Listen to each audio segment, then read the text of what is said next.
ওই হলুদ বাড়িটা হলো রবীন্দ্রনাথের ছোট মেয়ের বাড়ি আমরা ওটা। ওনার নাম ছিল মীরা দেবী। তা উনি 22 বছর বয়সে মারা যান। যাকে চোখে যখন কলেরা বসন্ত রোগ হতো না, কলেরা বসন্ত, হ্যাঁ উনি 22 বছর বয়সে মারা গেলেন। তখন রবীন্দ্রনাথ এসে 2 বছর ছিলেন এই বাড়িটাতে। আপনার কোথাও বেরোতেন না, উনি বেরেলি বাড়ি থেকে এসে আমরা এই বারান্দাতে ঘোরাঘুরি করতেন, কোনো জায়গায় যান না 2 বছর। 2 বছর পরে উনি বেরোলেন তখন কিনলেন না মানুষ বটে নেন, তখন তো বাড়িটার নাম নিয়ে মানুষ বাড়ি। আচ্ছা। আর এই দেখুন একটা দেখুন, এটা হলো কলের বাসি। কলের বাসি মানে আগেকার যুগে মানুষের হাতে ঘুরি চাচ্ছে না, টাইম জানতো না। তো রাইস মিলে একটা সিটি বাড়তো, সেই সিটির অসুবিধা আরো দুগুণে কাজ চলে যাচ্ছে।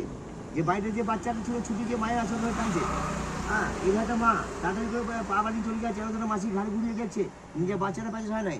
তার জন্য আগেকার যুগে বলতে মায়ের থেকে মাসির বেশি ধরুন। এটা আদিবাসী পরিবার থেকে তখন মাথায় ভাব রয়েছে, বুঝি জামবাড়ি চামান রয়েছে আমরা। এই কলা ভবন এটা কিন্তু, হ্যাঁ কলা ভবনের এইখানে যে ওই যে ঘাট রয়েছে ওটা হলো ব্ল্যাক হাউস বাড়ি। ওইখানে যেতে দিলে বলেন তো ওইখানে এইখানে তো 1 ঘন্টা 1.5 ঘন্টা লাগছে, আমরা কিন্তু ঢুকতে দিচ্ছিলাম না। এটা হলো মেন। ওখানটাতে কি হচ্ছিল? ওইখানে আবার রামকিঙ্কর বেদ, তারপরে অমর্ত্য সেন, ওনারা ওই হোস্টেলে থাকতেন। ওই হোস্টেলটা এখন কাকা দেওয়া হয় যারা বিদেশি 1 নম্বরে হয়ে যাবে এখানে, সব দিক থেকে, পড়াশোনার দিক থেকে, ব্যবহার দিক থেকে, সব দিক থেকে তারা পায় হোস্টেল এখানে। ওই হোস্টেলটা সামনে সমস্ত মেয়েদের হোস্টেল আছে, লেডিস হোস্টেলগুলো।